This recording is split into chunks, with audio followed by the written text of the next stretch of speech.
cuffs are off, man. Hey everybody, Adam Rank here. What's up, friends? Daniel Dopp here from the Fantasy Focus Football Podcast over on ESPN. It's Fabs here, Michael Fabiano from Sports Illustrated. You know who you can trust? If you've got some questions about your fantasy squad, Want to check out a cool show on YouTube that'll help you get ready for the fantasy football season? check out the Get Right Fantasy Network. Check out the Get Right Fantasy Network. If you are not subscribed, what are you waiting for? You want to lose your league? Head on over to YouTube. Check out the Get Right Fantasy Network because they're doing everything they can to make you a better fantasy player. You got to get right with the Get Right Fantasy Network. So go and roll your sleeves up. And I'm getting down, cause I want my getting right. Cause I want my sleeves up. And I'm keys up. And I'm getting What's going on, YouTube? Welcome to, I say another episode, but I've not really titled this yet. It was originally going to be the breakdown stream, but as a little homage to one of my favorite shows growing up, good old Pokraft degenerates certainly remember. So maybe we'll just start. So welcome in to another episode of Get Right Fantasy Network. Fantasy After Dark here, Kendall Vanderbilt. You can find me on X at Kendall TFFT. So I don't post a ton. I kind of dislike the spicy takes on spicy takes. I like to be a little more nuanced, and there's not enough characters for me to type to get my thoughts out. So I will try my best to get a little more observations out there when I have a chance, though. But to any of you guys hopping in at some point or watching a little bit later on, apologize. Sorry, I was chatting with Classic Mike for a little bit after our mock draft breakdown, but glad to potentially have you here a little bit later on. We'll see, depending on what's going on in the world tonight in various places in fantasy football land. I've gone till 2 a.m. before. We've done some short streams before, but the point is always is to slow it down a little bit. Sometimes with fantasy football it's a lot of speed run, say as many words as possible about something because you got to move on. You got to get to the mock. You got to get to other things. And this is a show I always wanted to do where we can just take a step back. We can make really good observations about a mock. I need a competitive mock, and I've got the community for it over here with the Get Right in the surrounding communities, like folks like Picadelphia's a wonderful Discord and others. The Scott Fishbowl community as well typically hops in, which is quite nice as well. But I like to look at how do we every single year ADP changes, situations change. Our decision-making process as fantasy football players changes a little bit as well, but not as much. And I want to kind of break down as a community, the ADP starts one place and then slowly moves. Their sleeper ADP, Fantasy Pros, got to love them. Their ACR, always been a day one, maybe day zero diehard fantasy footballers fan. So, of course, I got the UDK going on as well. But all these ADP sets, it's how can we break down super competitive mock drafts? We can figure out the different angles and preparations for how the draft board could fall for us in various types of redraft mocks this year and really suss out some spots so we can, at a minimum, if we get it wrong, we want to feel good about it because we know that we give ourselves a very realistic, calculated shot at winning some fantasy titles. So I'm going to go ahead and try to get our draft board pulled up from our most recent mock draft we just did a few short moments ago. It was a banger, quite a good mock draft as well, which was nice, and one I thought the ADP would probably move around a little bit as well. So let's take a peek here and see what could make a little bit of sense here. So I get around the draft board over here.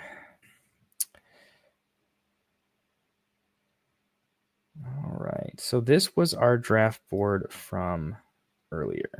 I'm actually going to put that over here, make it a little more visible. Yeah, that's pretty good. So, like usual, I'm going to start And then I might look at a couple of interesting observations, pick ranges, and by the way, this was a 1 quarterback mock, PPR. We do a couple of different formats. We go back and forth between Superflex and 1 quarterback. We tend to do 3 wide receiver double flex for the most part. We're going back and forth, though. We did 2 wide receiver double flex, as a lot of leagues that were the old school traditional 2 RB, 2 wide receiver, tight end, single flex. Many of them added that additional flex, and that's where a lot of intermediate and a lot of competitive leagues, honestly, are there. I know a lot of the D-Gen leagues are more 3 wide receivers. The Best Ball Bro community definitely likes your 3 wide receiver leagues a little bit more. But occasionally we trim down the 1 wide receiver just to make sure we're getting a little bit of a difference. And so the way it started, drafting from the 104, knowing that Chase almost exclusively goes 101, I was very sure I was going to get, one of the big 3 running backs for me. Not that I don't love a lot of other running backs as well, but for me, I'm very happy with any of these 3, and I would never consider a wide receiver over them. Rafi, good to have you here, my friend. Love 2+ flex leagues. Absolutely. It's just more fun to not have an amazing bench and be able to put them into your lineup. And also, like, the weekly decision making, I think, is underrated. If you can have at least 2 flex, maybe 3 flexes, right? Yeah, some folks think you're introducing variance, but it does change the draft process considerably.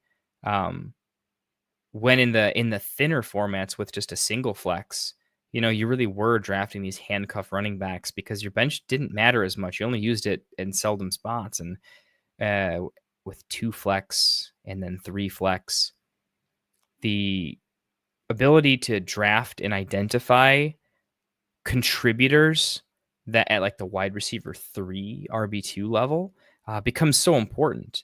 And balancing early production with later upside becomes more of a sliding scale versus like an objective one way or another. It's just more fun. And then the weekly flex decisions of what's my lineup going to kind of look like, playing the matchups, knowing your opponent a little bit. Yeah, I'm a bigger fan of more flex, certainly. And I think we'll see more of that with the Scott Fish Bowl this year with I guess what we're calling the ultra flex format, right? Full positionless, if you will. I think you're going to see going into next year and even possibly this year with redraft being quite a bit after Scott Fish Bowl. I think you'll probably see more flexes coming out. But anyway, breaking down my draft here real quick. We started Bijan. We were going to take Bijan, Gibbs, or Barkley. And then on the wheel, this was a somewhat interesting choice. And let me be honest, when I'm doing these mocks, I would not necessarily use all of my drafts as like, ooh, this is like, if Kendall were really, really trying his hardest, this is exactly what he would draft. I'm going to make some odd choices here and there. A lot of my picks are going to be pretty representative of spots I would, but doing the streaming thing, talking, you can't queue up and be as locked in as you would want to. So I'll be the first to say sometimes I make a few picks that I wouldn't otherwise have made. But I don't think I made too many of those. But let's break down some choices. So looking at the board at my second round pick, it was not between too many names, but just I'm quickly looking between the running backs and the wide receivers here. I was not going to consider AJ Brown as my wide receiver 1, or I don't always like when people say I don't want him as my wide receiver 1. It's like you're not really. And so my opinion, I'm just trying to draft the highest point scoring available. It would be nice if I could be balanced here. But for me, Jonathan Taylor is held back in ADP strictly because he was going at the 1-2 turn last year. He's held down by the stink of the offense, not because his own natural talent wasn't fantastic. And is the only good thing on that offense in the later half of last season, people still weren't able to stop him. I think he's a dominant NFL player. And I think he will be for at least another year, maybe 2. And so I do see Taylor as a guy who I think should finish as a top 5 RB. He doesn't have to. A lot of these guys are quite good, but it's more or less if he does what I think he should do.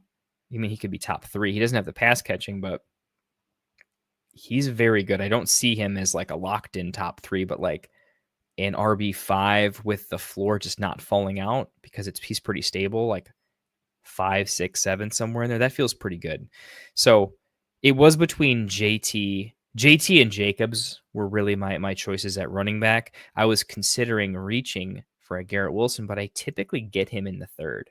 Not everyone's in on Garrett Wilson. It feels like a mistake to take him in the second when he just typically falls. So maybe I'd have to change that a little bit. But for me, I didn't feel bad about it. JT represented upside plus floor. And for me, I tend to like so many of the middle round wide receivers. We'll get to it later, but everyone knows Downs is my guy. I'm starting to fall a little bit more in love with Reed. I love Pearsall. I think Diggs is ahead of schedule and is going to be quite good. I want to be taking wide receivers 4, 5, 6, 7, 8. 9th round in particular is where it starts to thin out for me, not just in this draft, but most drafts. And then 10 is where it's usually officially over for me. But I love so many wide receivers. And for me, like in this particular draft, running back for me completely out of the question by 7. And even Aaron Jones at 6'9". I mean, it's okay, but the wide receivers there still feel quite nice. So I have a lot of wide receiver 2s this year that I like a lot. I have a lot of lower ranking wide receiver 1s that I like as well. And so because of how many guys I like later at wide receiver, I say later, what I mean by that is later than the second and third round, more 4 through 7 or so. And I want to be taking wide receiver there. I've oftentimes felt like I've been forced into an extra running back in that range because I had to. And if I could just free up a wide receiver that I really want to take, but I have to take a running back, it feels like why not just take JT into a guy I'm already above market on, and we'll do that double elite RB, and then it should open up some other builds for us. So let's go through the draft a little bit more, but I didn't necessarily feel any regrets throughout most of this. To a different point, why a lot of folks prefer the 1-2 turn versus an early pick this year. Pretty big benefit of having Bijan. Part of the first round does feel a little chalkier to me, but we'll see. Picks, if you're an early pick, feel a little bit tougher. It feels like you're reaching and you start to give away your earlier pick. So moving on to the third round here, I wanted Garrett Wilson for sure. He's usually falling to me, and that would have felt fantastic. Obviously, it didn't happen.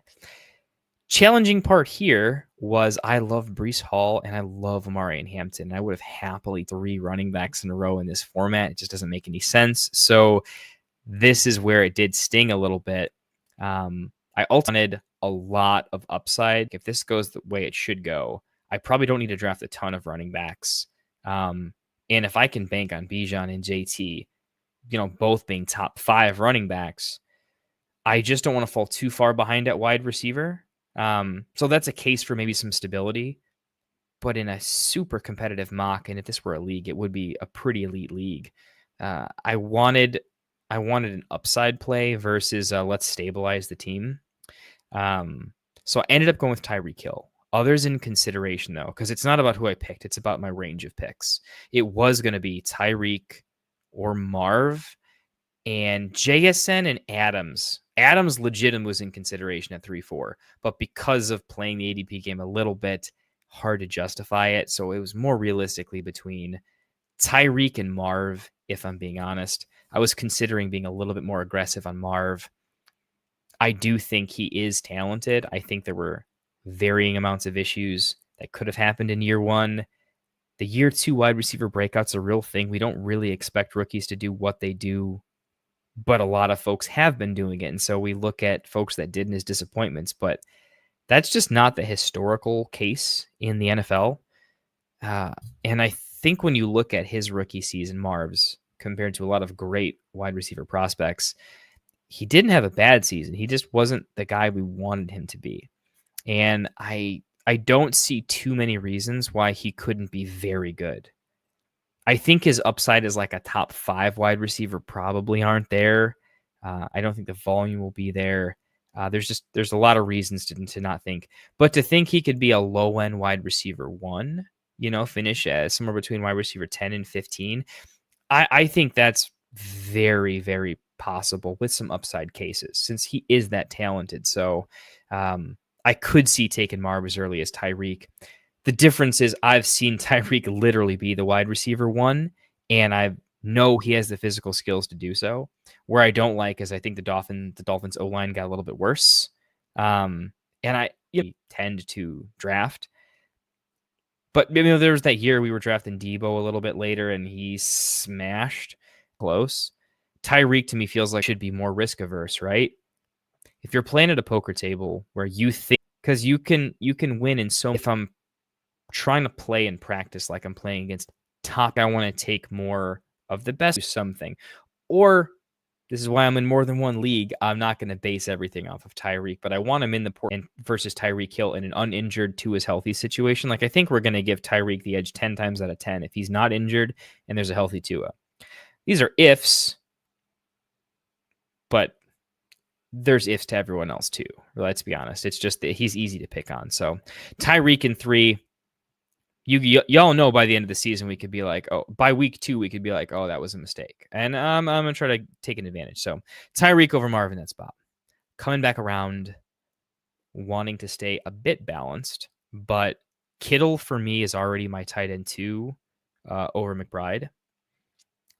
Las Vegas they drafted Genty. They are going to run the ball a lot.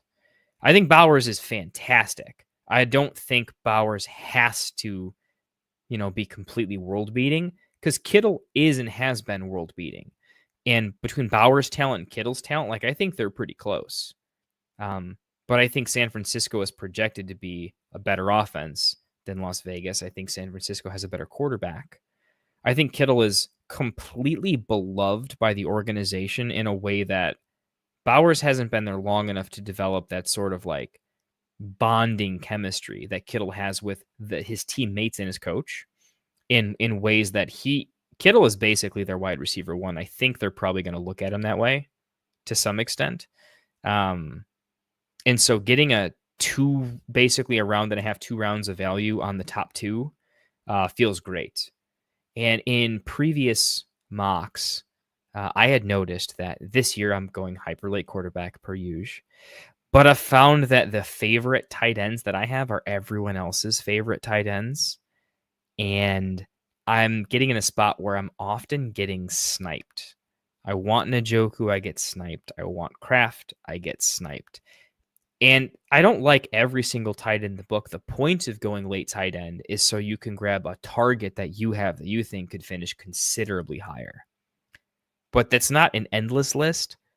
I like Strange. I like Ferguson. I just mentioned 4 tight ends that I like a lot. But everyone else is in on them too, and everyone else that's going late tight end is thinking exactly how I am. And if it's a really competitive league, they're thinking exactly how I am. They've probably seen me draft. They might have listened to the show. So if I had to pick, what am I okay being sniped on and what am I not?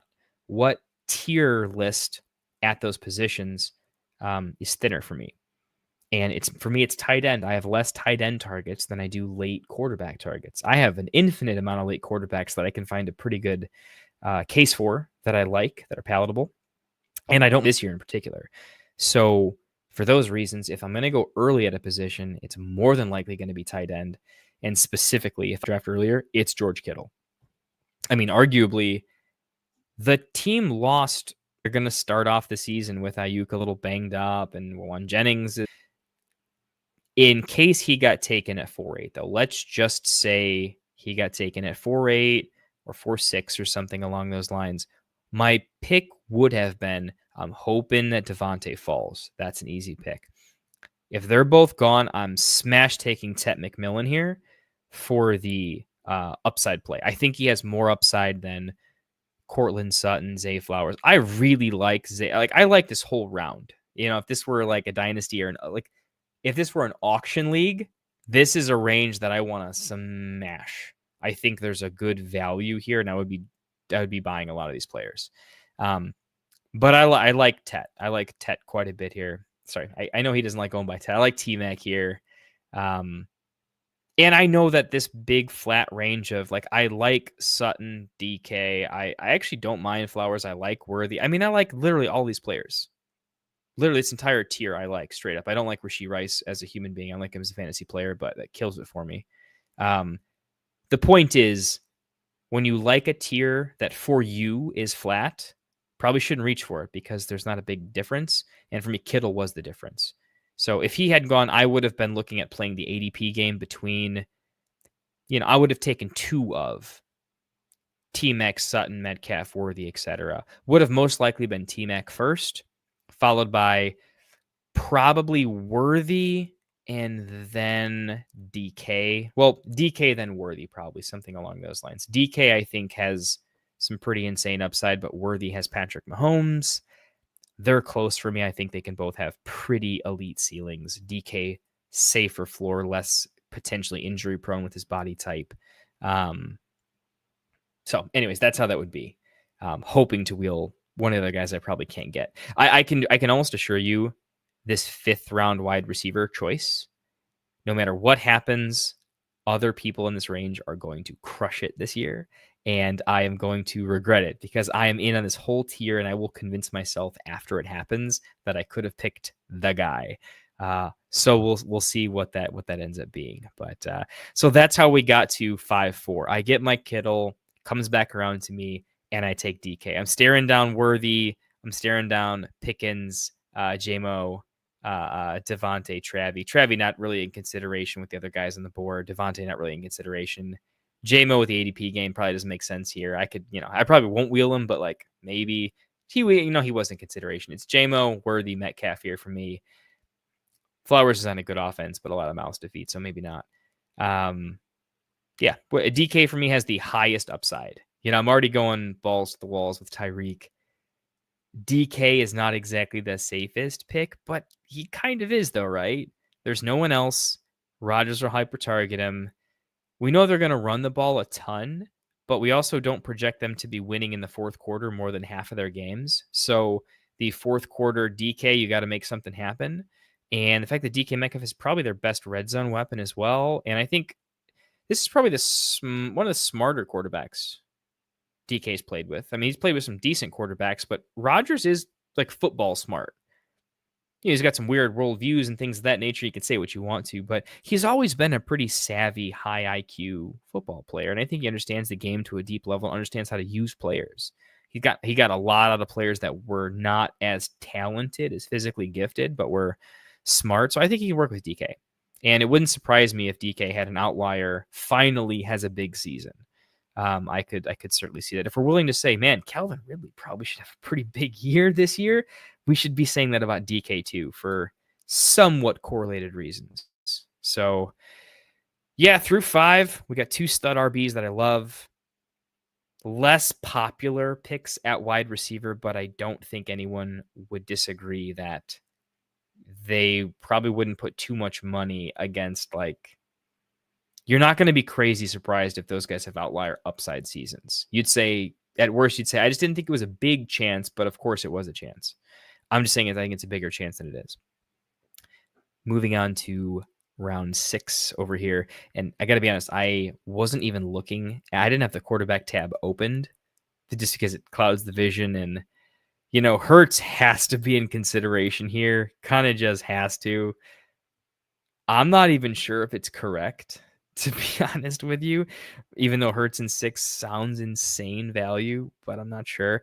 But when you compare with the players I ended up taking, I mean, yeah, maybe Hurts is the play there. So probably. Also, if I'm being real, I don't think we have the mocks where every quarterback goes later.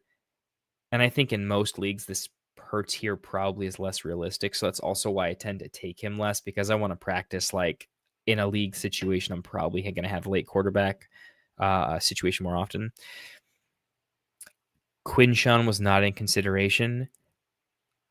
Why I ultimately went running back as a position was I was seeing a tier break drop off. Like, I like Jones, I like B-Rob, I like Jaylen Warren actually, but outside of that, ETN has questions. I think it's actually going to be more of a timeshare. Like, I was higher on ETN, but I mean, the training camp snapshare really kind of tells me I think it's going to be a 2-headed monster that becomes a 3-headed monster, and I think they all get used. So a little bit gross. And everything else just starts to get a little bit muddy after that. Like, don't get me wrong, I like Mason. I like Spears. I think Rashad White's a value pick. I really like J.K. Dobbins as well. I like these as, Javonte Williams going after handcuffs, basically. And I think he's going to be the day one starter with, 15 carries min. That felt pretty good when I took him. But the Jones pick was hey, this could get thin. If I take Jones here, I think I probably need like one more running back the entire rest of the draft. And that's it. And it'll free me up. And I figured I was going to wheel any number of guys that I like. The consideration was, do I reach? Like, do I go and take a Josh Downs at 6'9" so that I can also take Diggs or Ricky Pearsall as well? And I just figured, why don't I just take Jones, knowing that a lot of running backs will go, and then maybe I can get 2 wide receivers, 1 in 7, 1 in 8 that I both like, and I won't be in a situation where I'm having to make a nasty pick at running back when I don't want to. Unfortunately, it felt like the best pick in 9 and 10 was at the running back position. Kind of. These were rushed picks because I was doing other takes. I wanted Egbuka to come back to me in 9, so I had to just take what I thought was a really valuable running back pick, and I thought Spears would be the last running back I drafted in the whole draft, to be honest. And then Higgins got taken. After taking Jaden Reed, I wasn't going to take Matthew Golden, but Pittman was potentially in consideration with Downs, and Golden, I guess it was in consideration, to be honest. More realistically, I was hoping, Ayuk coming back, that IR spot, this will feel really good. Nice value way to use that. He gets taken. So honestly, after Ayuk went and Garendo went, I looked at the board. I didn't love wide receiver as much. I was hoping to wheel Wandale, and technically I did, but I just wasn't looking deep enough on the board. I ended up saying to myself, hey, it's only a start 2 wide receiver league. Javonte is kind of a value here. It feels gross because we went RB heavy at the top, and then somehow we took more. Maybe not my favorite, but it just felt like a valuable pick. And then coming back around at so anyways, going back a little bit. Aaron Jones. I took Aaron Jones to maybe just solidify, and then I knew I was going to like wide receiver 7 through 9, 10. And I did. That is what happened. I reached for Downs, but he would have gone. Everyone knows I like him. I think this is a great spot for him. Not that Diggs is consideration. I think Diggs is good. It's just Downs is my guy. I'm going with him. As I do more and more drafts, Diggs is rising up my boards pretty considerably, though, just being honest. But I think the chance that Diggs has lost enough of a step and they could get everyone involved, and I like their running game, but their O-line isn't great. There's just a lot of question marks behind how the range of outcomes for those wide receivers will be. And Downs for me is like the clear cut, maybe not wide receiver 1, although I think he functionally will be. I think he's the reason the passing offense can work under any quarterback. And I think he's going to be quite good. I mean, if it's Daniel Jones, this is a better Wandale Robinson. And a better Wandale Robinson is already a baseline of 100 catches. So, yeah, sign me up. And I think Downs is just more talented. Nothing against Wandale, but Downs is dope. He's just a good player. So happy to take him here. And then I get my wheel in a good wide receiver. Again, it was between Reed and Egbuka here. I was hoping to go 1-2. It didn't happen, but great picks. And then this felt good. This draft would have felt awful if I had just had no wide receivers left. Like if this isn't Reed or Egbuka and it has to be Higgins, I am feeling worse because I think Higgins needs maybe a little more time. But getting wide receivers that I actually believe in a little bit more, Reed's fallen really out of favor. But I mean, he is their wide receiver 1. They were as run heavy as it gets. That should change a little bit. I'm just saying regressing towards the mean is more common than less common. So it's more likely that they throw the ball more and are more successful than less likely.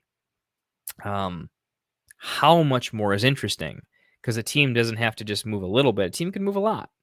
A team can get a lot pass heavy pretty quickly. And they have the weapons to do so. And I think they need an offensive philosophy change if they want to go for a Super Bowl rather than just do the Steelers thing.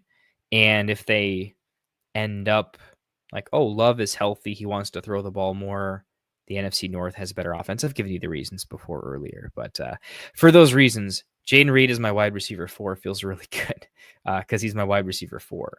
And in this format, my plan after going so RB heavy was to I like a lot of these wide receiver twos. I was going to collect a few of them and just make that work and be so overpowered at running back, in my opinion, at least. I mean, Genty HN at 1924, then Kamara 39. That's pretty sick. So you could say like Vince did a one build where he actually did do the third running back. Because if I went third running back, it would have been, instead of Hill, I would have smash picked Hampton. Maybe some consideration for Breece Hall, but I love Hampton. Would have been one of those 2 and 3. And it would have been a very different draft to some extent. So Vince, I'm going to have to try that build a little bit more. I have not been unafraid to go RB in some drafts. It would have been weird this one because Kittle would have been a horrific pick at that point. And I could have faced disaster. So I decided to stay a little bit more even keel. But we'll try more 3 running back starts, even in a start 2 wide receiver league, just to see. Because I think it worked out great for Vince. JSN, JMO, my favorite pick of the draft, Ridley 6'4", and then a Godwin 7'9" that he does not need. Godwin can miss weeks 1, 2, and 3, and Godwin's his wide receiver 4. I mean, that's such a great pick. Reed with his suspension grabs Kelsey. I mean, Vince through 8 picks is winning this draft, in my opinion. That's so good. Not that me through 8, I'm going to give you a run for your money, Vince. If Tyreek and DK hit how they're supposed to, it's going to be difficult for you to catch up. But if even one of them doesn't do it, like, I think you're more solid. You have more range of outcomes where you have a better record than me through 6 games. But I think when my roster hits, I think it's more of like a best ball, like tournament winner. So you get the point. But from a redraft lineup, I think yours is pretty unreal. So where are we at? That was the Downs, wheeled Reed as my wide receiver 4. And at this point, through 8 picks, I am feeling great. Super balanced. These are players that I like. It's a good draft. It's going the way I want to. I know I'm going to get super crazy value at quarterback later on. If I can take Kittle where I took him and still feel good, maybe not great, but good about my team in season, if Kittle outscores someone else's tight end by 7-8 points a game, that's going to be awesome. And I think that's fine. And it bakes an upside, right? If Kittle really is the tight end 1 or 2 at a high level of PPG, a tier break above the rest, if I hit on my other positions, that's the definition of a league winner. So that's for me. I know last year some people were considering like the Andrews Lamar stack, the early double elite position, and then have to figure it out. That did not do so well in a lot of ways. If I'm going to go elite, it's going to be tight end. So moving on, 9 and 10. I mentioned it was a tier break situation. It was, I like these other positions, but I just felt the better value was, I like Spears a lot. He took Derrick Henry off the field 50% of the time. He's a talented running back. His biggest knock was that he had knee arthritis. And we all thought from a dynasty perspective that he wasn't going to last. Flash in the pan, short career, 1 contract guy, but he's kind of just kept doing it, right? He was good and efficient and explosive, backing up Henry. And then, he was a fantasy league winner down the stretch. I say down the stretch. It was really, 2-3 games, but he looked good. He was good. The team was atrocious, but he never looked bad. He's a good pass catcher. He's quick. He reminds me almost like a little bit of like a Darren Sproles type of situation where just on a per touch basis, he's really, really good. And if a team ever wants to run heavy, and you can get the usage rates of, a Gibbs Monty, maybe not the talent, but the usage level in a backfield, Spears profiles to be incredibly valuable. And in a team that I think got a massive offensive upgrade with a new quarterback that can make everything else around him a little bit better, you open up the passing game, you open up the running game. I think Spears has reasonable upside if that offense, as the offense as a whole projects to be better, and if you project the backfield as more of a straight up 1-2 punch, but having them still behind in games and needing someone to catch passes, Mason, is going 8-11, Jaylen Warren 7-6, ETN 7-5. I make the argument that on a per touch basis, Spears is more valuable. If he had the same snap share as those guys, he'd be easily better than them. But I think he scores similarly to them with less snap share, with an offense that's already said, they've been quoted in saying they'd like to even the split more. They want this to be more of a 50-50 backfield. So for those reasons, Spears is startable with a high level of upside. Happy to take him here, and did. On the way back, a lot of sniping, as I mentioned, and I was also in the middle of talking, and I'll be honest, I ended up taking Javonte here because I'm okay. I'm in on him this year. I'm not as big. I like Jaden Blue in Dynasty. I don't necessarily know how much he's going to do this year. I know Javonte can catch passes. I know he can catch a lot of them. I think the Dallas defense is going to be pretty awful. I think there's a chance that in the fourth quarter, Javonte is going to get a lot of dump offs. I think Dak is a quarterback that has been relatively favorable to dump offs from time to time, even with not even like amazing pass catchers. And so I think if they can develop a little bit of chemistry there, I think there's a decent range of outcomes where Javonte could be better than we think. So we'll have to see there. Rafi, what are we talking about here? Matt LaFleur may try to okie dokie everyone this year and go from run heavy and do play action pass 80% of the time. Look, I don't think you're on the same mind, meld I'm at, where he's too good of a coach and they're too good of a team to just not be in contention anymore. There was that time where we thought they were going to win a Super Bowl, and they kind of they didn't fall off, but they fell backwards a little bit, right? Drafting Matthew Golden, first round wide receiver in many, many years at a hometown draft. I mean, there's a lot of cards that could align where Jordan Love has a hyper efficient season where they do a lot of deep play action and it hits and it's fun. So it might not, but it could, and it's plenty plausible, right? And man, I'm all for it, to be honest with you. So we'll see. You tell me if Jacobs gets injured, you don't tell me that offense just has to start and become like crazy good. Yeah, that might be a thing. So anyways, the Javonte pick, in my heart of hearts here, it feels like Wan'Dale might have been a better pick, but depends how you want to go about it. Wan'Dale versus Christian Kirk versus Luther Burden, pretty close, right? I was like, this is a condensed tier. I just thought Javonte, he's their RB1 and there's none left. It was just simply, he's the cheapest RB1. And if he has an outlier upside outcome, this is a steal. And if it's not a good pick, it's not like I'm passing up some massive value elsewhere. So as soon as I took Javonte, I knew, okay, that's my last running back for sure. A running back I didn't want to, not that I didn't want to take him, but I didn't want to take any more running backs, I should say, right? And so we took him. Coming back around the turn, this was a bit of an experimental pick. I wanted to be able to break it down later and see what I thought, why I thought about it. It was just kind of a screaming, yeah, I looked back and I'm like, okay, I'm never taking Goff. I think he takes a steps back, but Dak feels good. I like Fields. I really like Herbert.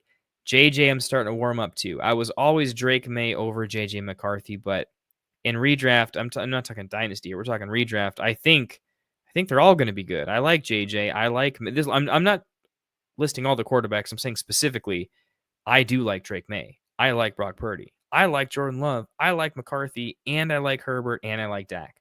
Every single one of these guys is a target for me, and they're all available. So I took Kyler saying, okay, I like all these quarterbacks. Probably everyone else does. Do I take Kyler here and then create a quarterback run, essentially, where by the time I get to 13, all the quarterbacks are gone and very few positional players went off the board?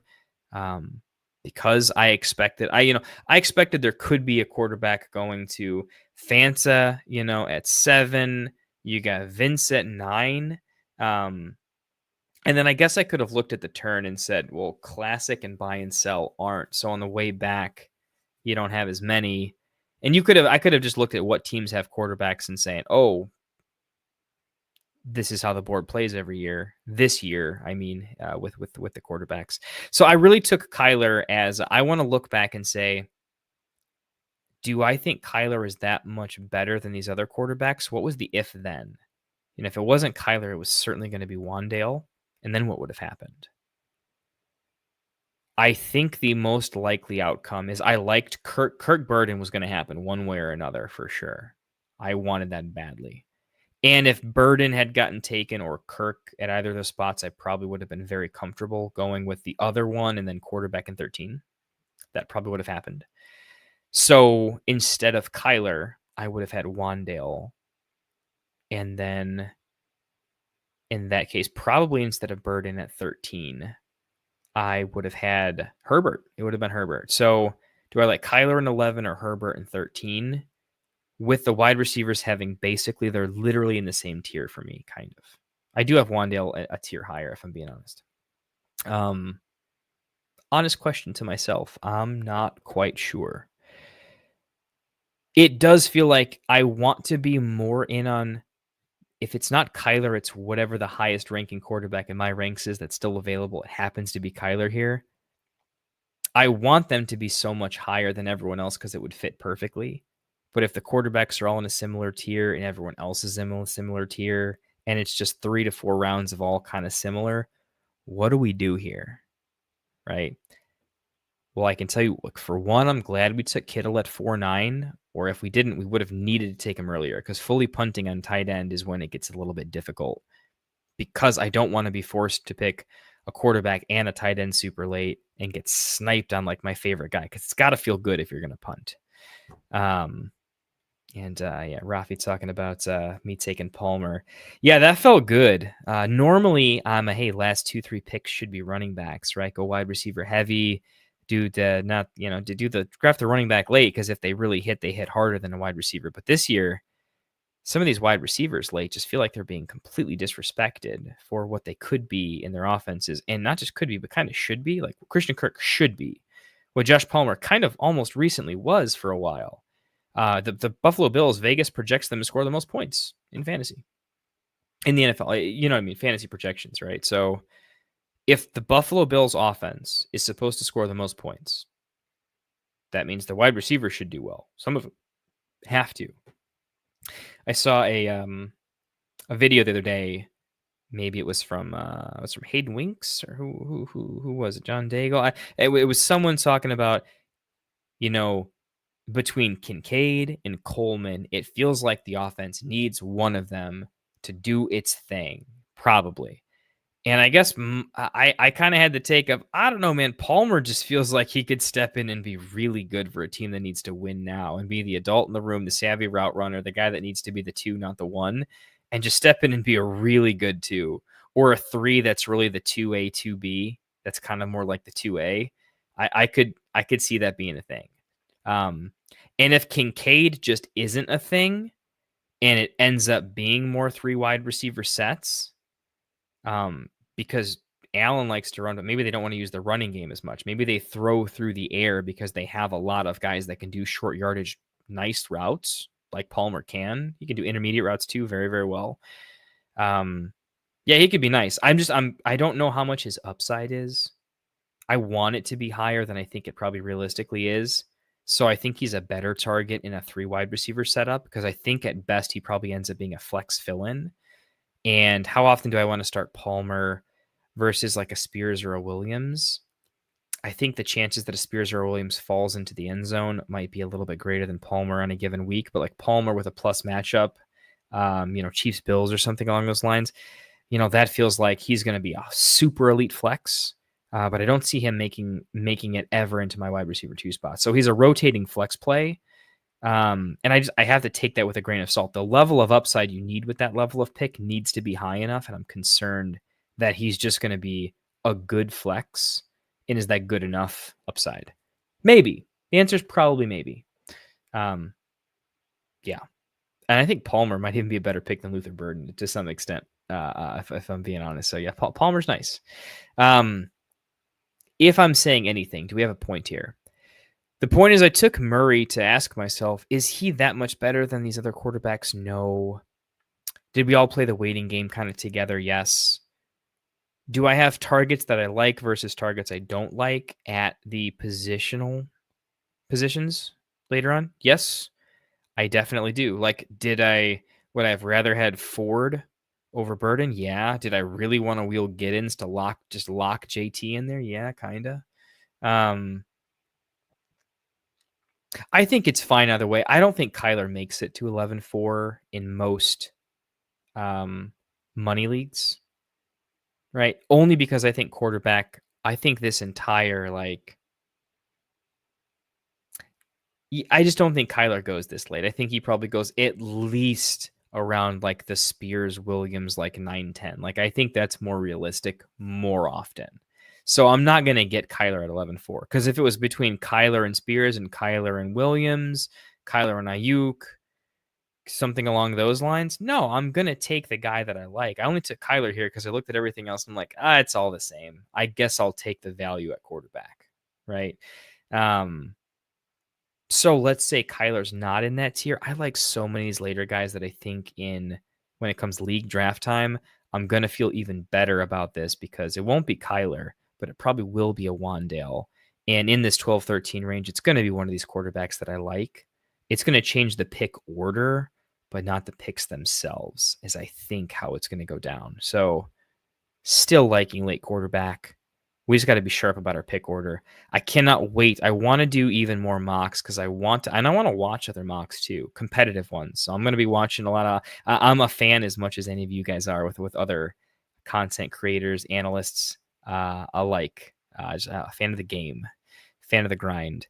And I want to see some industry mocks. I want to see some competitive league mocks and see where the quarterback position, what it's doing. And if I can see that ADP get pushed up a little bit, it's more or less knowing your pick order and knowing how to play the board, versus analyzing this draft board for where players went. It's more about where they went in relation to their tier.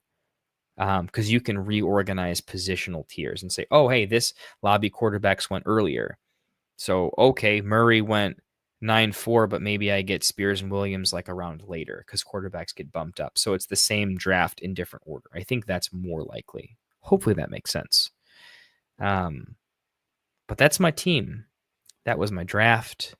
That was the thought processes in each and every pick. I guess I didn't go super deep on why I took these guys. We talked about Palmer a little bit, and I think most folks have the same take. We all kind of on the same area with Palmer. I don't have any super statistically oriented takes other than it's supposed to be the best offense, and he is a good player, and it's an ambiguous wide receiver room, and we know that's a good target. So, Rafi, I'm going to get to that in just a second. I'll end with that probably. But just real quick, Kirk for me is going massively undervalued because Higgins went way earlier, went 3 rounds earlier than Christian Kirk. Kirk was a pretty good one when he had the opportunity. I think he fits that Juju Smith-Schuster type of when Juju became the one for Pitt, it was not good, but he's a very, very good 2. I think Christian Kirk is a very, very good 2. And I think he, the camp report was, Christian Kirk could be CJ Stroud's safety blanket. Even I wish they hadn't come out with that report, because that's what I was thinking he was going to be. A good slot wide receiver that can go a little bit longer. Like, he's everything they wanted Tank Dell to be. If I'm being honest, I think he can play the Tank Dell role, but better than Tank Dell. And Tank Dell was getting some targets and good ones. So I think Kirk can step into that role as a savvy veteran who also understands NFL open and when and how to time and when to be open for his quarterback that has very limited protection. Or I don't know that Higgins is going to be all the way there mentally and adjusting to the NFL game as quickly as Kirk does. Could Higgins crush it the second half of the season? Yeah, I'm totally in on Higgins. But to start the year and maybe to finish it too, I think Kirk could be very, very good. And Nico's almost injury prone at this point, so like things could happen. So Kirk for me is kind of a steal, if I'm being honest, where he went. I like Shaheed too, but I think Kirk is significantly more reliable in an offense that has more ceiling. Doesn't have to hit it, but New Orleans doesn't have a ceiling. Houston does. And Luther Burden was I'm just drafting talent. I don't think he gets on the field enough to be relevant, but he is good with what he does, and he's an injury away anywhere from, if he gets elevated playing time, the offense is better than it should. This is just me drafting talent and seeing what will happen. I don't project him very highly, but it's Luther Burden. He's spicy enough that maybe I could trade him too for something, potentially. Could I flip Burden for Wan'Dale after a bad game or something? Yeah, maybe, or something. So Burden, I don't have a lot of takes here. He was just the spiciest name that I like there, and I took a spicy name that maybe has some upside, right? I could have just as easily here, if maybe a better pick, Probably instead of going Burden, I should have gone Strange as a second tight end, knowing that if someone's tight end just straight up doesn't work out, Kelsey gets injured, Loveland, Perk only took Loveland. Let's say Loveland is just straight up unstartable by week 2. Me having a second tight end that I can trade for not much, but get some value from it, could make some sense. If I would have taken a Strange has a pretty good opening first 2 weeks. Hunter starts a little bit slow, playing more defense. What could I get? Can I trade into the low end of like the 8th round wide receivers? Yeah, I mean, maybe. That's not too far away. So I think it's worth considering drafting to trading and grabbing a second tight end in this range. So just to kind of fill that, I think Strange might have been a better pick than Burden in retrospect. And we already covered Palmer. So that's a full draft breakdown. Hope y'all enjoyed it. Let's I'm gonna take a little sip of my doing some gin and tonic today over here. Not my favorite gin. I'm going to throw the wife under the bus just a little bit here. I speak extremely highly of her, and you guys know I do, but I let her run into the store instead of me, and she definitely got some gin that I am not a fan of. So we're having to throw some extra lime juice in here, having to throw a little more tonic that I'm usually comfortable with, but that's what we're sipping on. You Tavern Master today doing the bartenders. Well, bartenders love gin and tonics, man. It's such a bartender drink. And for those that don't know, I was it's not just a moniker. I was a very, very talented bartender for many, many years. And I still love that job.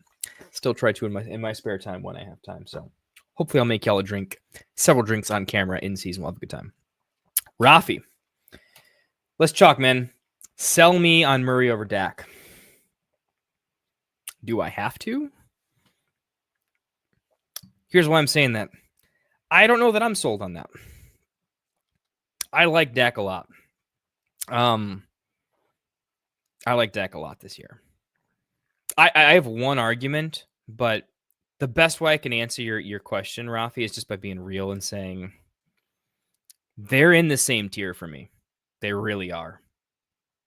I think I have Kyler higher in the tier because I feel like I'm supposed to. But no, I'm better than that. So the idea here is that Kyler Murray, like Dak, has, when healthy, traditionally finished as a top 7 guy. Kyler, when using his legs, why were we so in on Kyler multiple times? And why were we so wanting him to be the guy last year? Marv, Kyler, what could be? He didn't just become a fantasy darling overnight. We saw him on the field being what we wanted him to be and doing what he needed to do. And man, he moves quick. So we always saw that he's actually a pretty good passer of the ball when he can see where he's throwing it. It's a big issue, but when he's running, man, he is a good runner, and the team needed him to run a lot, and they were from behind a lot. And when he was doing his thing, it was beautiful. And that rushing floor, I mean, he was just matchup proof. He could be so bulletproof and consistent. So where Dak, and I guess that offense to a greater degree hasn't always been super consistent, at least in the last recent memory. So here's the thing. I am trying to sell you on Murray over Dak, but in my opinion, like if you were saying Kyler went 2 rounds before Dak, I'd say, no, I'm just taking Dak, dude. If you're saying, no, you got to take 1, who do you take? Man, I'm close here. Here's the crazy thing. I'm starting to talk myself into Dak might have been the pick at 11-4 instead of Kyler because I like Dak's weapons. I think Dallas defense is bad. I think they're going to have to come from behind against at least 2 teams in their division. I think when not injured, Dak's a good quarterback, and he has some of the better weapons he's had in a long time. And I think Dak is a better thrower of the football than Kyler. I'm just drafting Kyler because of the cheat code. It's the legs cheat code. If he has a good passing year, just an okay good passing year, and great with his legs, and has 8 rushing touchdowns, he'll throw for more yards than Jalen Hurts and rush for maybe just a few less touchdowns. And all of a sudden, oops, Kyler's a quarterback 5. And that feels fantastic. So it's just his legs. That's it. It's just the legs. It's the only reason I'd take him over it. And I'm starting to convince myself that just the legs isn't enough. So you're close. Dak has a blah defense. That's being kind. I think the defense is worse than that. But I think we agree here. And a worse run game. Yeah, that's a fair point too. Connor's going to get a lot more touches plus Benson than what they do over there. And Javante's best usage is probably in the passing game. CD and Pickens could both see 100 catches. I hope so. CD will catch 100 passes. Pickens, maybe they do more go routes, but and yeah, Dak having to throw 40 times a game. Yeah, I think if you're the Cowboys are not going to go with a conservative game plan. There's one thing you can say about how Dallas is going to operate, because Jerry Jones still owns the team. Jerry Jones is not going to have them rush, at a top 10 rate and just be boring. That's not going to happen. They're going to go crazy and ball out, right? So for all those reasons, yeah, they might end up back to back in my rankings. I think if as my rankings sit and they're changing, because Camp News changes a lot, I think I have them 2 spots apart. Like, I think Goff probably splits them for me, but I'm going to easily move Dak above Goff if he's not already there. And Dak might be climbing above Murray. Yeah, I think I'm going to do it. No second wide receiver for Kyler. He has to run so much. He'd have to run so much. And Dak kind of doesn't. Dak can also run too. So, Rafi, we're just doing it. Right now, I'm taking Dak over Kyler. Yeah, I'm just doing it. The chances that one of them throws 35, 40 touchdowns is all in Dak's favor. So we got there in the end. Right now, Dak is one of my absolute favorite. And if I'm going to punt, I will take Dak before these guys, because I think the offense, bad defense, everything could just line up for Dak to have a pretty dope season. So yeah, I'm going to be watching him a little more closely and seeing what I can suss out from that group. But Dak looking strong. And Kyler may be one that I want to work. It's the pick that feels right because he's always been ranked higher, but maybe he's not the right pick. So good call. Lessons learned, right? That's what this point is, right? That's why we go deep dive late at night. Fantasy After Dark. We're trying to make some big brain plays, moves. Willing to be wrong. We want to talk it out, see what makes sense, what doesn't. I'm a big heuristics guy. I know it's a big word. I'm not just trying to be elitist, but I like it because I think it's one of the more important things in fantasy. It's your thought process. It's how you go about making decisions, what steps you take. And I think when we walk through this, Dak keeps coming up more and more favorable. And then it's how does he end up going? I think Kyler is a name that in more drafts, it will be like me staring him down at 11-4. So many people will do exactly what I just did. And you've seen me. I've done a couple of these drafts where I literally did quarterback, tight end, 13-14, 13-14. And he stared me down a little too much, and so I took him. I think more and more people will. Dak will still be in that tier of late quarterbacks because he is buried more in tight end, or buried more in ADP. Sorry. And Kyler won't. He will stick out as, another rushing quarterback, got to take him. The chances that Kyler goes off the board like within a round and a half of Bo Nix is usually pretty high. Probably the next round, right? Nix went that turn. Kyler probably goes round 10 at least, and I wouldn't take him there. So, well, we got there. We got there in the end, folks. Chat for those listening, for those tuning in. I have had a brutal week. It's been a good week, but a brutal week, and I have a lot of fantasy to talk tomorrow. Probably not stream. Maybe I'll do office hours tomorrow. Maybe as I'm literally putting together the mock draft tournament and doing some back of office stuff, I will just flick the camera on, hit go live, and see if anyone wants to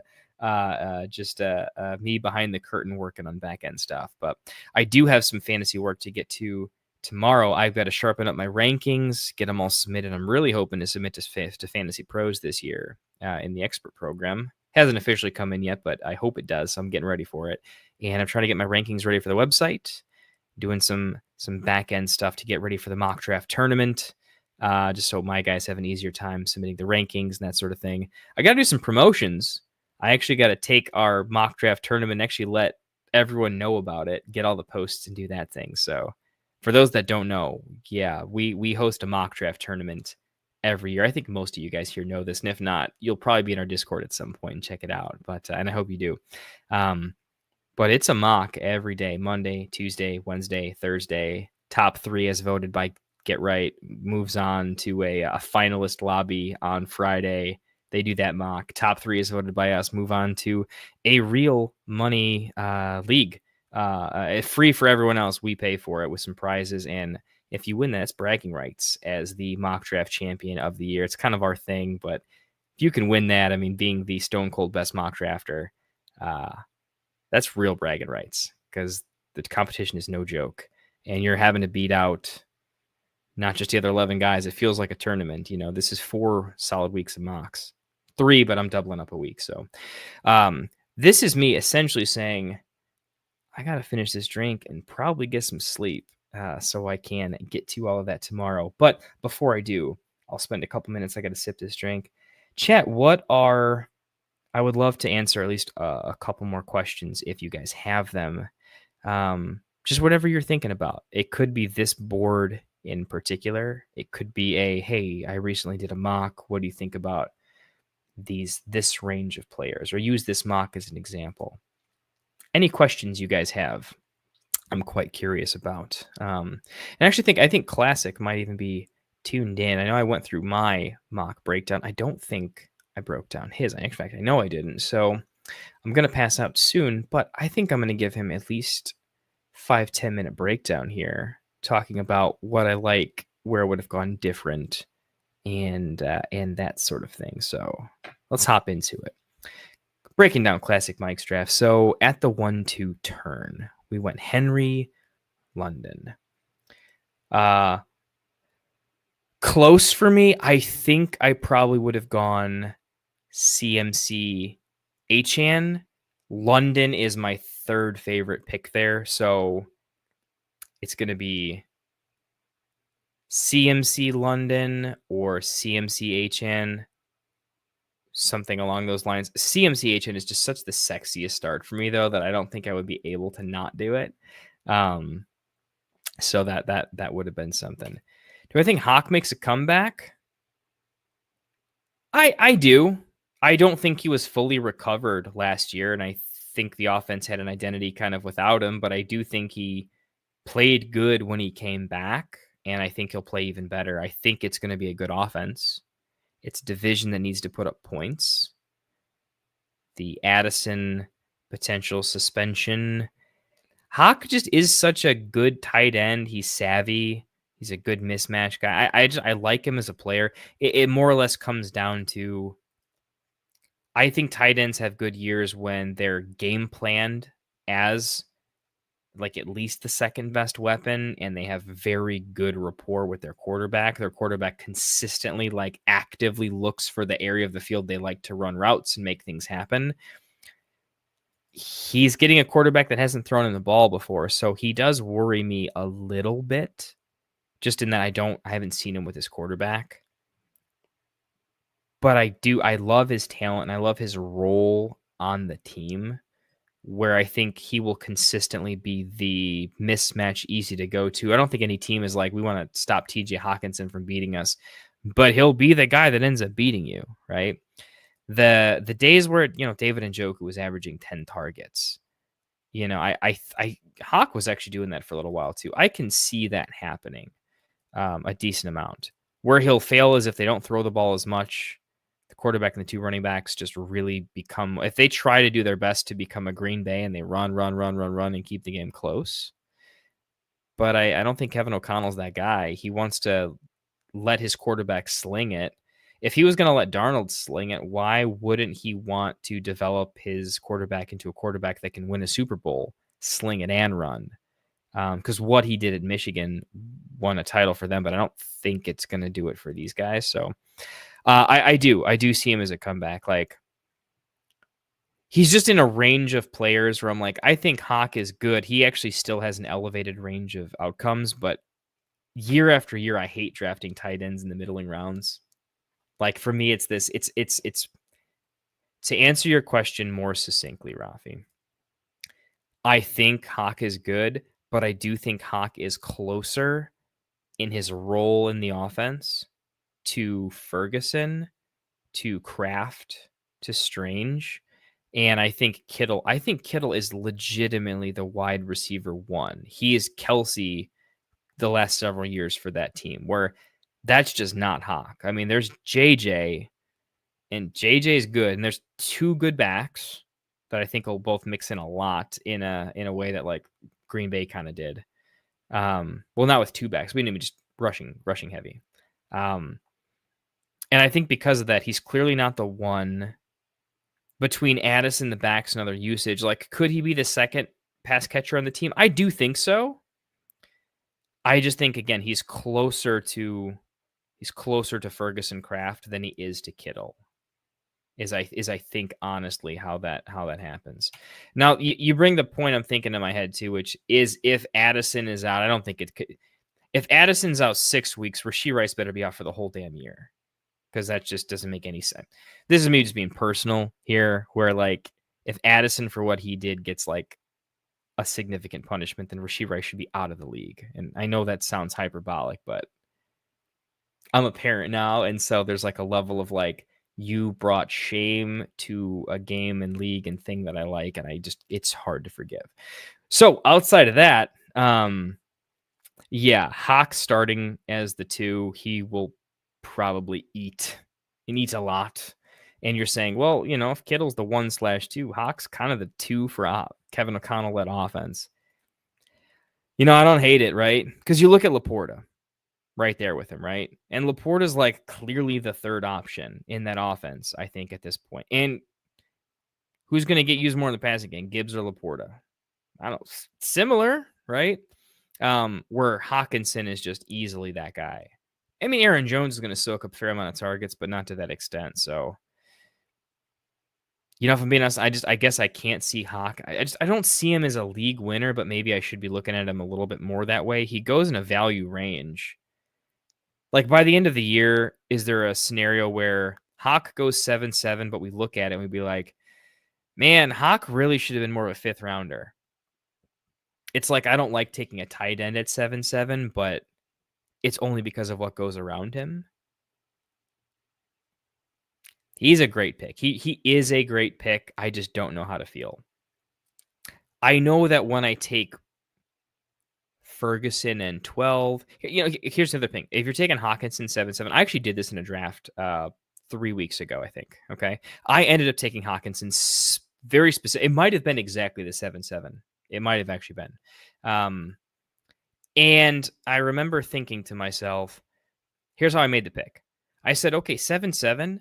I think, similar to this draft, I think Warren, Kelsey, and Njoku probably go in 8. And I don't even think Kraft always makes it back to me. So I asked myself, what if Njoku and Kraft don't make it back to me? If they don't, I think this is an awful choice. Where if I take the onesie here, I think the range of wide receiver running back in 7, 8, and 9 is close and condensed, and I should just make sure I don't get sniped. And I should take a guy that I think is good and is actually straight up at the top of the tier compared to those other folks. And then I won't have to worry about getting sniped. So when I take Hawk and everyone reaches for tight end, not reaches, but makes sense to take in the mid tiers, you end up getting this lovely gift of, Cooper Kupp or Reed or Igbook or whatever you wanted to do in 8. And if he didn't take Hawk here, I mean, what would you have done, right? You would have gone with a pick that felt like a reach anyways, just to still end up with a Kupp next round or something along those lines, right? So I think specifically the 7th round actually does make a decent amount of sense for Hawk. It's just about where his ADP finishes, because if you had taken him instead of Olave, I think you would, well, not you, but I think you would agree that that seems like a little more of a mistake. Like the Ridley, Olave, Hurts, Daniels, these are all clearly a tier break above Hawk. But once you break down to the next tier, Hawk could lead that tier, and I think that's what makes it a good pick. I'm talking on both sides of my mouth, but I'm doing so trying to play devil's advocate see where I finish. I do finish that it's a good pick.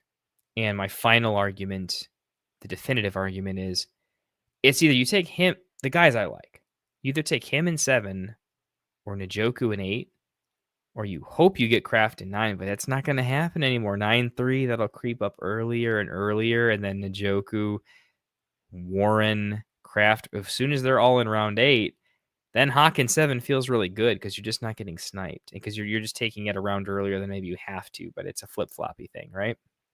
And later, I don't want to risk, maybe there's 3 guys that are all hoping to get Ferguson Strange, and if you get sniped again, it feels even grosser. So my reasons for liking him, the reasons we think he could be a good asset this year, we agree. I was more thinking, where do you take him? How does his ADP? There's a baseball term. I think it's VORP. It's value over replacement. That's a stat I often like to. I'm not looking at stats, but I'm thinking in my mind, what is the value over replacement? So I can figure out. Nick Zilek of Fantasy Football Advice, FFA. Love him a lot. Big fan. I'm a paid supporter of him as well. So I gotta support the guys that are really putting down. If I get to that level, and I will quite soon. Hopefully you guys can support me similarly. I hope. But for those reasons, yeah, Hawk's good. It's an opportunity cost thing. If you don't take him there, you should take somebody the next 2 rounds, and the difference at other positions are going to be negligible. So you're stopping getting sniped. You are starting a run versus finishing it. It's just a rearranging of a pick order. I agree Hawk should be good. I was just trying to figure out where he's a value, and I think he is a value there. We've arrived that Hawk is good. I don't want to reach for Hawk, but I am very happy if I see him at a decent value range, knowing that if it's not Hawk in 7, it's the other guys in 8. What's the difference of 1 round? So, hey, we got there, Rafi. Hopefully that was useful. I feel like I repeated myself about 100 times. I'm tired. That's the other thing. Sometimes I could probably stay up with you guys for another hour, but I don't think my content and my brain would be working as well as I would like it to for you folks that are graciously listening, watching, maybe both, all the above. Classic. If you watch this back, I'm going to give you a finished breakdown one way or another, man. I promised I would, so we're going to do it. It's going to be a little faster than I had imagined, but here we go. So, H.M. McCaffrey. Do I think what you did is a mistake? No, those are just my guys, and I'm going for them. I have a bone to pick with Henry. He's kind of off my board to some extent this year. Not off my board, but you get what I mean.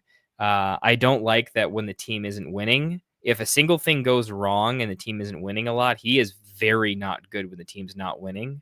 And I'm too in on Keaton Mitchell, and I think the other backs are going to get in there.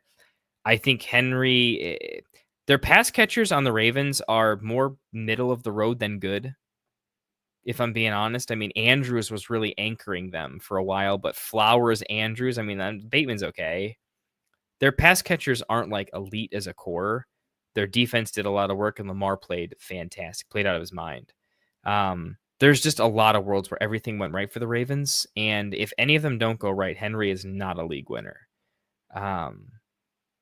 He is until he isn't, and I'm just going to say he isn't. And when we're finally right, we're going to be right very, very hard. Like the difference when Henry doesn't have an RB1 overall season, it's not going to be 2 or 3. It's going to be a lot lower. And I'm saying in the first round, it's a quote I believe in, which is you don't win your league in the first round, but you can lose it.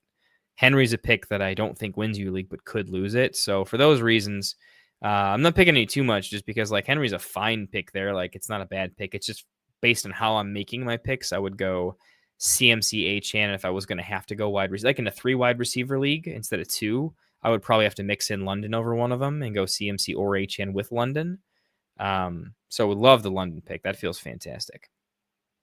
Coming back around in 3, I would have made the exact same pick. I told you, if you heard my breakdown, I was considering Marv like 50-50. I was taking Marv at 3-4. So, I mean, smash at 312. Like he's for sure my pick at 312. It's not close. And then it's what do I do with my next pick? Chuba is good, and also their schedule to start the year, I think, is actually very favorable for Carolina for running backs, which is not a sticky stat, but it's maybe it's a small tiebreaker. I like the wide receivers here a lot. I mean, optimally, if I would have started with the CMC HN pick here, if Marv falls to me, I'm smash grabbing Adams, and if I'm starting CMC HN, Marvin Harrison, Adams, that's got to be in my top 10% of builds. That feels super good. So that would have been ideal here with running backs going off the board pretty heavy. I see why you wanted to stay even. I mean, it's a long way back to see what happens. So I think Hubbard is probably the safer choice. If Swift isn't there in 5, I mean, I'm probably definitely taking Caleb Johnson at some point, but you're risking if Swift and Johnson weren't there at 512, I would have hated it if you didn't take Hubbard. If I didn't take Hubbard, however it would have happened. So Hubbard does feel like the safe pick there. That's also just a good pick. It's good for your build. It's good in general. It's maybe not like the highest upside pick, but it saves a lot of bad drafts from happening. And yeah, so I like it. I like it a lot, and I would have done it. Coming back around 5-6, we're super even. Tight end is not in contention for me. We went with Swift Waddle. I like the upside in Swift. He's startable from day one if the team is doing what he should. He should have all of the backfield, all the touches, all the pass catching.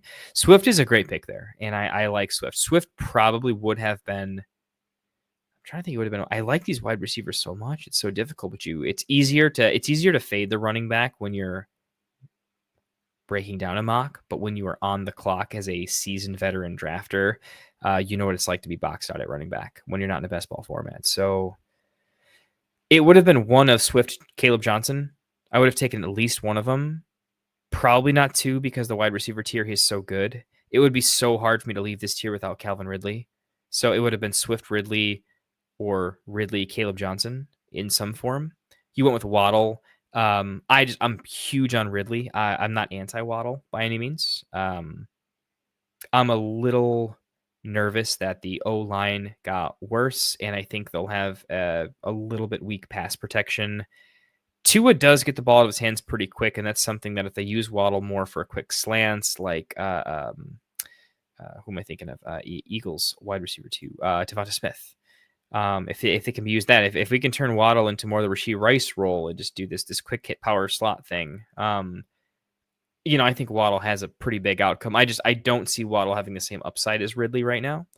And the Ridley Ward connection seems pretty elite in practice, where I don't think the Tua Waddle has been good since 4 years or something like that. So it's been a minute.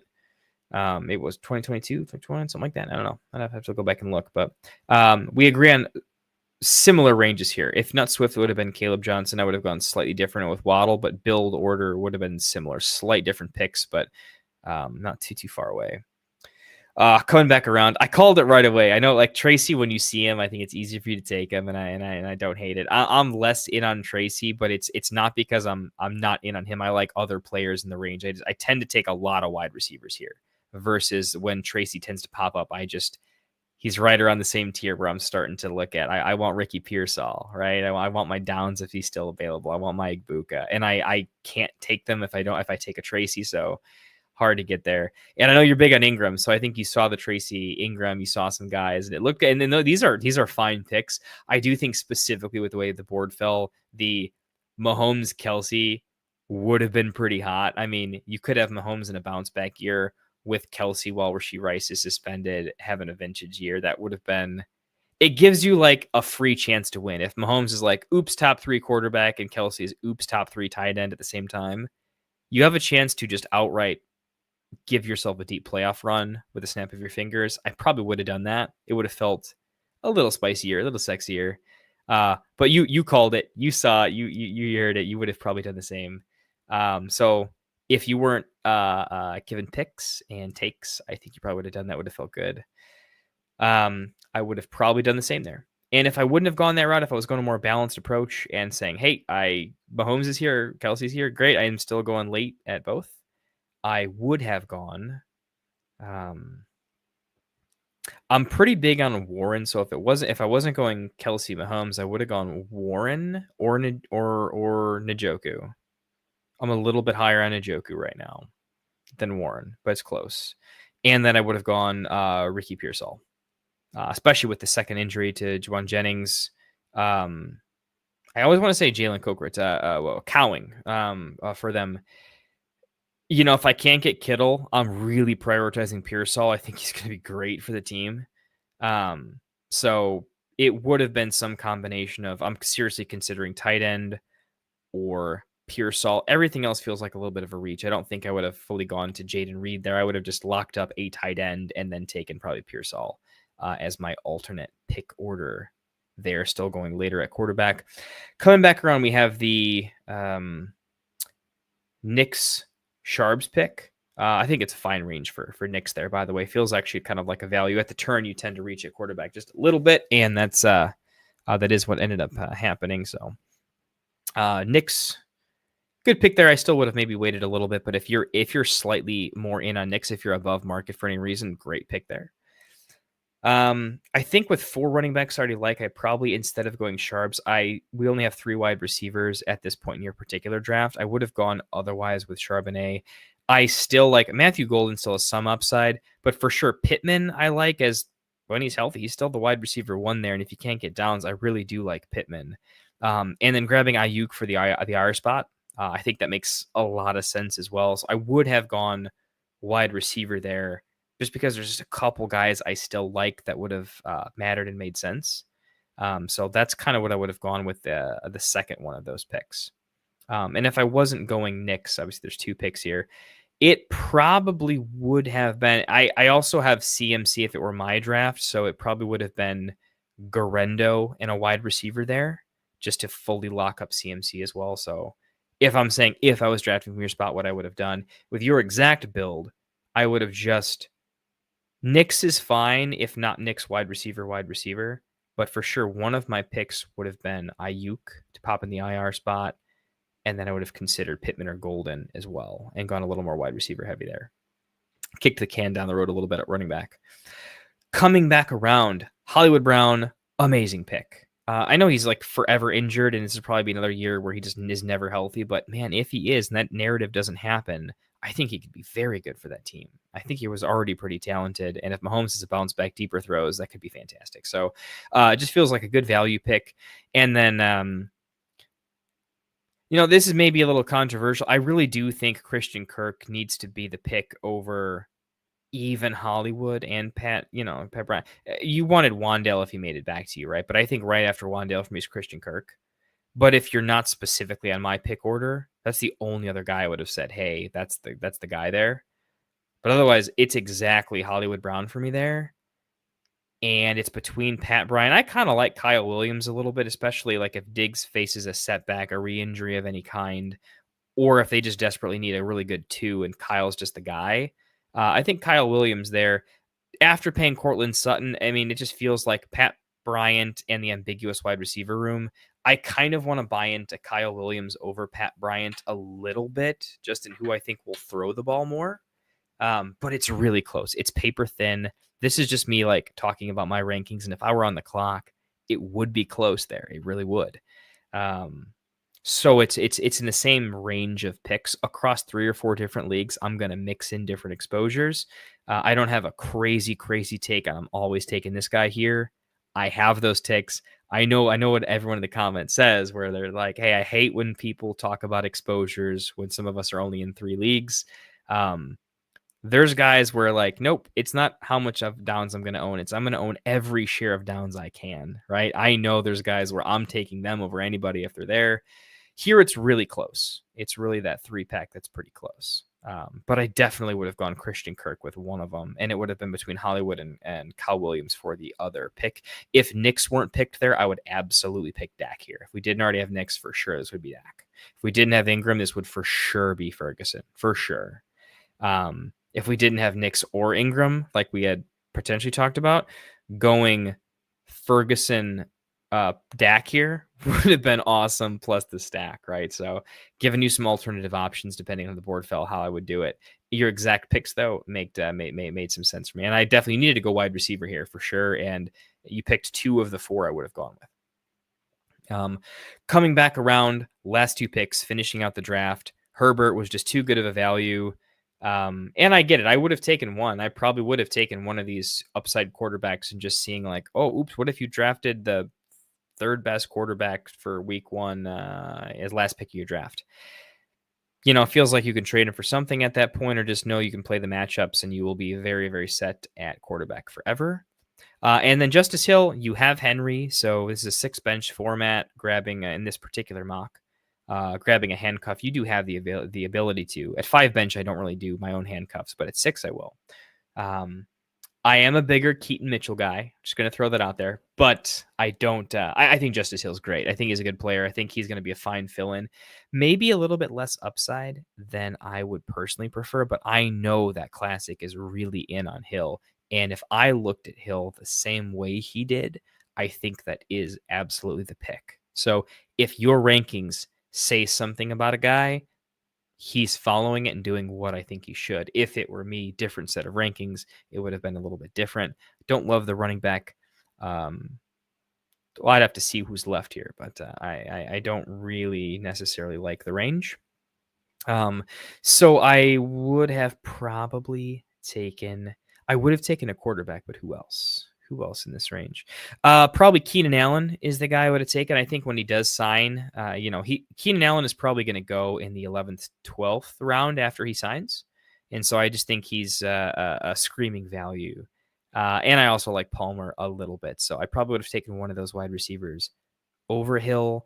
But if I was in on Hill the way Classic is, I think that makes more sense. So Classic, that's a breakdown of your draft, my man. I'll have to have you rewatch the VOD for what you thought of it. So maybe you guys like it. Not sure if you agree with my breakdown, what you have done differently or the same. But now at least you know to some extent. Aiden, hopping in the chat, man. Can't believe you're still alive. Hey, man. Me either sometimes. Please don't ever randomize me. The 101 or the 112. Don't like the turns. It's so difficult for me to make back-to-back picks in these lobbies because I'm always getting sniped. Yeah, isn't that crazy where you're like, sometimes when you're at the turn, you're like, well, I know one of the picks, but I don't know what to do with the other one. When everyone just cleans out your queue and you're like, I don't even want to make one pick here. I got to make 2. Yeah. Yeah, best thing I can say is you got to be really confident in your rankings and range of outcomes to know, hey, if I have to reach down the board 6 to 10 picks just because I got sniped and I'm at the end of a tier and I got to do what I got to do. If you don't like the turn, you got to over practice it. You got to get into these lobbies where everyone snipes you and you just got to embrace it and figure out a way how to make it work. And these competitive mocks at spots that I hate drafting from, I mean, you've seen spots where I've talked out of both sides of my mouth pretty hard because I can argue for and against my picks. It's these mocks and these mental breakdowns where I really affect my pick order. And instead of me being like the best ball guys where I'm like, well, cop out, I'll probably have a split exposure. This is where I figure out, okay, when the worst happens, I go here, or I go here, or I go here, and I live with it, and I fight another day. And throughout the course of the entirety of the draft, pick orders are going to flip-flop.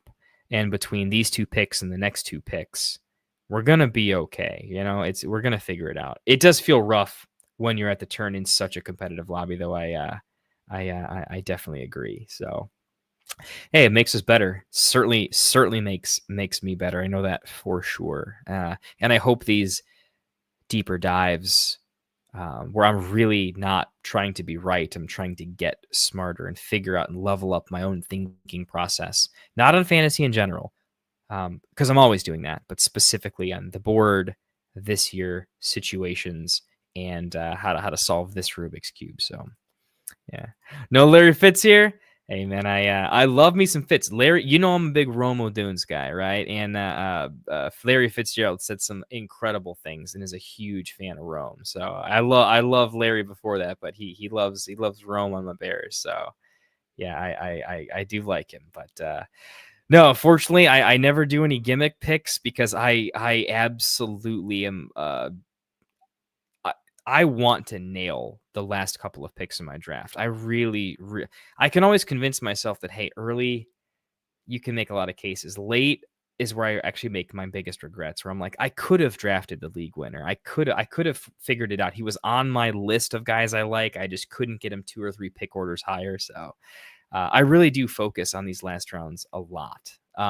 It's also a dynasty thing. Like anyone, like I like 3rd and 4th round picks in dynasty. I'll throw them in trades all the time. So maybe it's just me wanting to min max to the best. So yeah, do I like it when you guys do it? Heck yeah. I mean, I'm half a bottle of gin in here. Like this is a sip and chill sesh, right? We're trying to have fun. I mentioned earlier, but I'll bring it up again, man. Like and I'll get back to the other point here in a second, but I am not often on Fantasy X, Fantasy Twitter, or whatever, because I grew up watching the fantasy football. It's not grew up. I mean, I'm 34 right now, so like I grew up fantasy wise with the fantasy footballers. And the one thing I always appreciated was that level of we're very confident we are at an elite level of what we do, but the whole point is to have a lot of fun while being the best. Not about trying to prove you're the best and keep proving you're the best and fighting with everyone else and my rankings are better. And it feels like a lot of that is how that space is on X in the fantasy football community. Just hot takes and spicy takes and a little too antagonistic. It's like the jokes are not there. The LOLs, the puns, the hyperbolic where you're clearly kidding. It's not enough of that, and it's way too much try hard stuff. So yeah, the gimmick picks are fun. They are fun in a real way because we know that we're all very good at what we just did, and we will wipe the floor in half of our leagues, if not more. So keep the fun up, keep the memes up, keep the gimmick picks up, have some fun, bring it out in your league. I think the fantasy space needs to always be extremely fun first, extremely competitive second. And there's nothing wrong with having a lot of both, but when we lose, you can't lose the entertainment. You can lose some of the competition, but you cannot lose the entertainment, or it kills the sport. So I know I just went on a little bit too long of a rant on a gimmick pick actually being important, but I can tell you, when the fantasy streets, and you guys have been in some leagues where it's not fun. How do you guys go about your league selection, right? I would always go in the fantasy footballers forums to make sure I was in leagues with like-minded, friendly, entertaining degenerates. And I was so taken by Get Right in the community, and I just wanted to be a part of it and stay a part of it and help it grow and thrive. And we're still doing that. So anyways, I'm going on a total late night rant about gimmick picks and having fun, but man, keep it fun. The guys I respect in business, taking it a whole nother level, are folks that are always in a good mood, having fun, slapping jokes, because they're always switched on. They're always a high-end operator. The competition is implied. We're always trying to win. But while we're constantly in that cycle, we're always going to have a good time, right? The try hard at the poker table, that's not fun, man. Like, you can take my money if you're a pro, but like, buy me a couple drinks and have a good time while you're doing it at a minimum, right? So, actually, we got to go back to your other one here. Totally agree. Really think I should have gone Ricky Pearsall, Reed Shakir over Jennings and Judkins. That one I was kicking myself later on down the line for sure. Well, hey, it's why we do it. I am a huge advocate for, if a pick feels good but also feels gross, you have to click the button on the gross stuff, or the close stuff, or the maybe stuff, or the push it as hard as you can stuff, to then take a breath, look back, and see how much regret you're filled with, and then go a level deeper and say why. You know, Hill and DK are that for me. I've had to make a lot of weird build picks occasionally to think about it and analyze it a little bit more, right?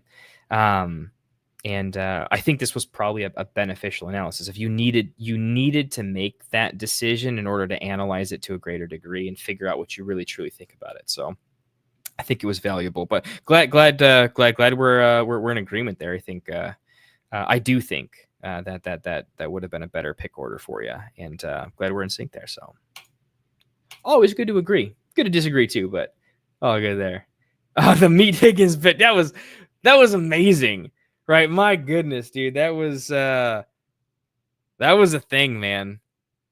There's something about watching Andy Holloway just lose, like, as the host when things are just going wrong. There's something just so endearing and genuine about, like, a host of I mean, they're not a serious show, but they're serious in terms of, like, they're huge mainstream, and that happened, and then he doubles down on it later on once more. Yeah, wow, that was an all-timer for sure. And they had I think they had been slipping a little bit in the comedy element for a little while, just because I think that, you get so big, it's hard to keep the inside jokes, and that was that was absolutely the best moment of the off season for BT. That was insane. I'm gonna go back and watch it with another half bottle of gin and just have a good time. That was sick. So I know I have nothing to do with the fantasy footballers, but for you guys don't, I mean, they got me into this quite a bit. I have a plaque hanging right, you can't see, but right up there, signed by all the ballers from many years ago. They sent that to me for my 30th birthday, which was incredibly kind of them. My wife reached out, got a hold of Brooksy, and was like, I only know your Brooks because all the inside jokes my husband says, and I'm not going to stop hounding you until you send him something dope for his 30th. So I got a sick wife, and it was so sick that they legitimately just mailed me some autograph stuff. So forever, a lot of loyalty to those guys. But no offense, I would like it to be my turn at some point here. I compete against him in an industry league one day. That's the dream. That's the goal. We're going to keep it alive. Not happening this year, but next year, if I get my act together with everything this season into next off season, maybe we start doing that. So, yes, sir. You know what? I'll be signing off as well because it is now 12:30 my time. I've just been nursing this. I have not finished this, but I certainly have to. And yeah, busy day tomorrow. So Aiden, always a pleasure. Love being in leagues with you. Appreciate the engagement. Appreciate the questions. Appreciate so many of you tuning in and listening and being interested. I appreciate it. It's fun. I like hanging out with you guys. So I guess I'll just wrap it up quickly with, don't forget, mock draft tournament. It will start on Monday. You don't need to do anything Monday, though. The idea is I'm going to put mock draft links for all of next week's mocks, and then about halfway through next week, as it's filled up, I'm going to release all of the mock draft links for the following week. 4 full mock lobbies open, 48 slots available. There will be so many spots. If we're worried about getting into a mock, it's because well over 100 people all wanted to get into this tournament, which would be awesome. It will be incredible. But if I have to work myself to the bone to create more mocks and do this in a different way and double up everything, I'll figure it out. But check out the mock draft tournament as it comes up. Like every streamer on the planet, if you haven't, please do try to get into the Discord, subscribe. If you're already subscribed, by the way, after the video's done, liking our stuff. If you're checking out a video and you just go through and 3 or 4 videos, takes you 10 seconds, but it actually does mean a lot to us, and the algorithm helps other people find us. So my humble request, if you want to support the show, everyone's broke in the whole world right now. I know I am a little bit. Certainly don't go outside your means to support the show. Don't ever do that. But for free, you can certainly help us by hitting that like button, promoting it a little bit. I really appreciate that. So thanks for that. And when we do get monetized, we are fully monetized. We're not really a super chat type of hardcore live stream doing that type of thing. But as we come out with some products coming soon, where we're more ranking advice columns, that type of thing, more of a membership, it's going to be cheap. But when that comes out, any of you that consider donating to the stream or buying anything, that will allow us some runway to keep doing more and growing. So a future thanks to anyone sticking around with us for that kind of a thing.